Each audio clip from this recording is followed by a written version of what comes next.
We begin with breaking news tonight. Law enforcement sources confirming 3 victims and the shooter have all been killed in a shooting at the Dollar General on Kings Road near Edward Waters University. Good evening to you, everybody. Thank you for joining us. I'm Destiny McKeever. And I'm Anthony Austin. So we're still working to get all this information confirmed for you. We're waiting on a press conference from the Jacksonville Sheriff's Office. But as Destiny just mentioned, we know from our sources that at least 4 people are dead tonight in this shooting. And our team coverage begins with Atia Collins. She's been on the scene since the shooting for several hours now.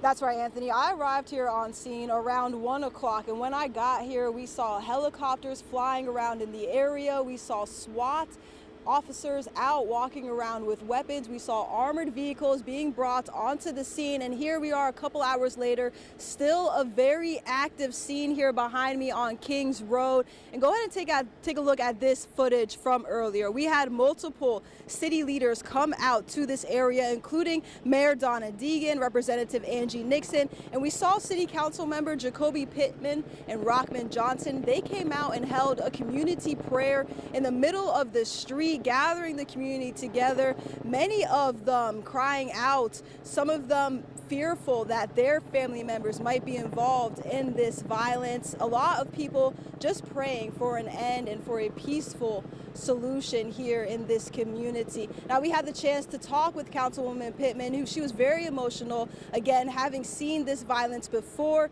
and she's calling on the community to come together. Take a listen. Our sheriff is doing the best that he can, but as an alignment and resources to the community, we got to keep working together. This right here today was a tragedy.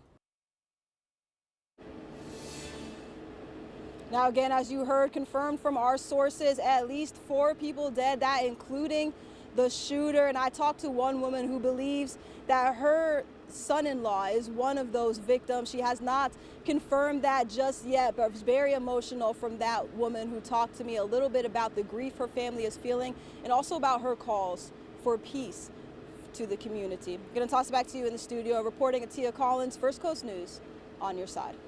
All right, thank you so much, Atia. We are still, again, waiting to hear back from that family, and we are still waiting to actually hear back from police as well about what took place in this shooting.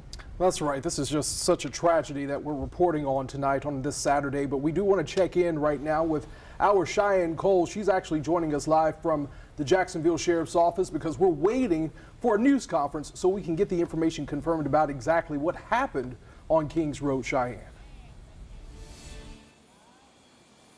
That's right, Anthony. I followed Mayor Donna Deegan over here just a couple hours ago when they let us know that this is where that press conference was going to be. You might be able to hear that JSO's helicopter that was over at the scene is now just landing on the roof here, very loud. And as I said, Mayor Donna Deegan is here. Her Director of Strategic Initiatives and Press Liaison, Melissa Ross, is here. And I also saw Clay County Sheriff Michelle Cook come inside along with City Council Vice President Randy White just a few minutes ago. And I've been hearing that some other agencies from across the country are calling in to JSO in order to speak with Sheriff T.K. Waters.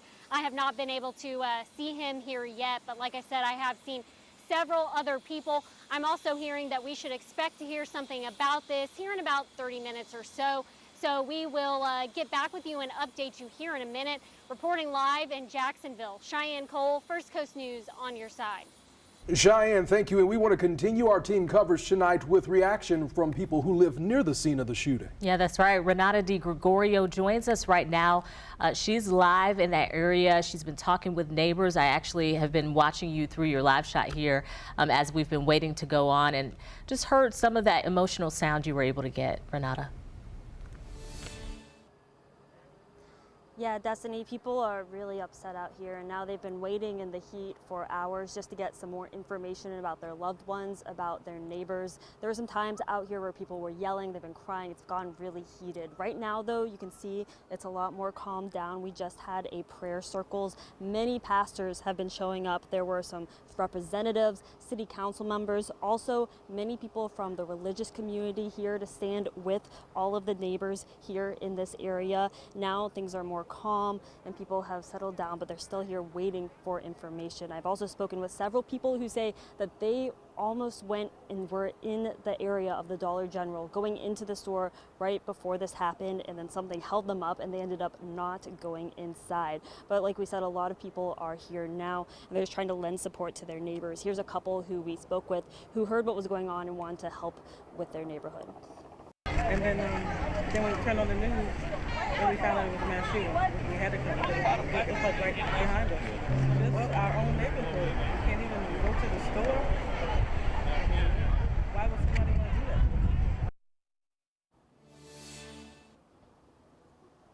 And they hope the rest of Jacksonville outside of this immediate community can also stand with them and support them and their neighbors. Right now, though, people are just waiting to find out more information about what happened and if their loved ones could have been involved. Back to you.